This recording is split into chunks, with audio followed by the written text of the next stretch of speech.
নাম জানার কি দরকার? একটা কথা আছে না, নাম দিয়ে কাম কি, তাই না? হ্যাঁ গাইস, এই মাছের কথা বলছি।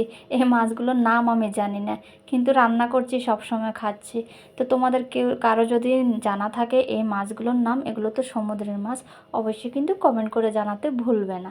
হ্যালো এভরিওয়ান, সবাই কেমন আছো? আশা করি সবাই ভালো আছো। আমি একদম ভালো আছি, সুস্থ আছি। হ্যাঁ, কিছুদিন শরীরটা খারাপ ছিল, কিন্তু এখন আমি মোটামুটি সুস্থ আছি তোমাদের আশীর্বাদে ও ভগবানের আশীর্বাদে।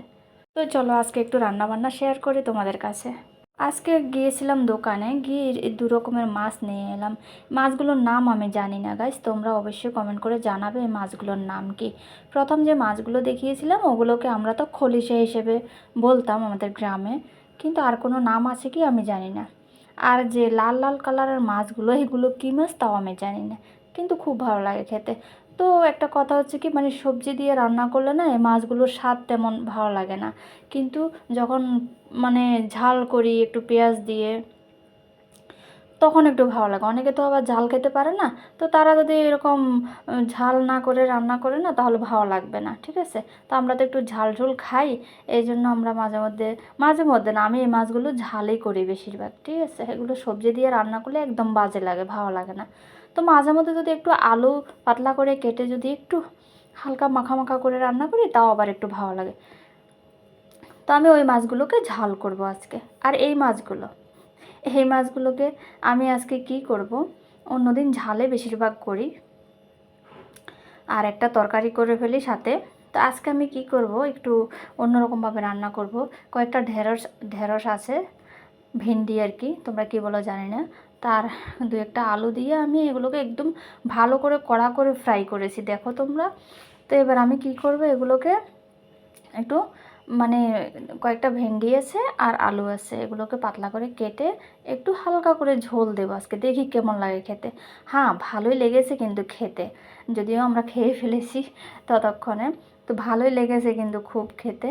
তো আর এই মাছগুলো আমি এখন বেশি করে একটু পেঁয়াজ দিয়ে একটু ঝাল করব, ঠিক আছে? তো তোমরা অবশ্যই কমেন্ট করে জানাবে এভাবে তোমরা রান্না করো কি, আর কীরকমভাবে রান্না করা যায় এই সমুদ্রের মাছগুলো, অবশ্যই কমেন্ট করে জানাবে তোমরা, ঠিক আছে? তো দেখো ঢেঁড়সগুলো কেটে নিয়েছি আমি, ঠিক আছে?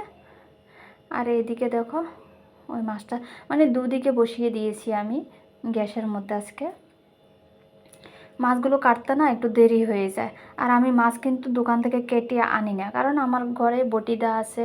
আমি মাছ কেটে নিই, আমি নিজের মতো করে মাছ ভালো করে কেটে নিই। এখানে দোকানে মাছ কাটতে গেলে 1 ঘন্টা লাইন ধরে দাঁড়িয়ে থাকতে হয়, আবার কী হয় ভালো করে পরিষ্কার করে দেয় না, হয়তো মাছের মাথাটাই একদম পুরোটাই ফেলে দিয়েছে, হয়তো বা একদম পুরো পাতলা পাতলা করে কেটে দিয়েছে। মানে ওরা কি বলবো, এদিকের মানুষ না মাছ কাটতে জানে না, ঠিক আছে? ওরা যেরকমভাবে খায় ওরকমভাবে কেটে দেয়। তো আমি আলুগুলোকে একটু হালকা করে ভেজে নিয়েছিলাম প্রথমে, কারণ ঢেঁড়স আর আলু একসাথে দিলে তো ঢেঁড়সগুলো একদম গলে যাবে। এই জন্য আমি কি করেছি, আলুটা আগে দিয়ে ভেজে নিয়েছি, ঠিক আছে? তো এদিকে দুটো তরকারি সমানভাবে হয়ে যাচ্ছে আমার।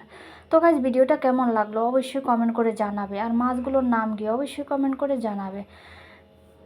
তো তোমরা ভালো করে জানো, আমার আগের ভিডিওগুলো যারা দেখেছো, আমি কিন্তু এত মশলা খাই না তরকারির মধ্যে। বেশি বেশি মশলা দিলে না মশলার স্বাদটাই মুখের মধ্যে লাগে। অরিজিনাল যে জিনিসটা রান্না করছি আমি, ওই জিনিসটার স্বাদটা চলে যাবে। আর বিশেষ করে আমি তো বাইরে কাজ করি, এজন্য আমি এত তদারকি করে রান্না করতে পারি না বাপু। আমি এরকম সাদাসিধা করে রান্না করি। অরিজিনাল যে জিনিসটা রান্না করছি আমি, ওটার মধ্যে আমি ফোকাস করি, ওটার স্বাদটা আমার দরকার। হ্যাঁ, অনেকে কত রকমের মশলা দিয়ে সবজিটাকে রান্না করে, এইসব লোক দেখানো রান্না আমি করতে পারি না। আমি যেরকমভাবে খাই ওইরকমভাবে রান্না করে।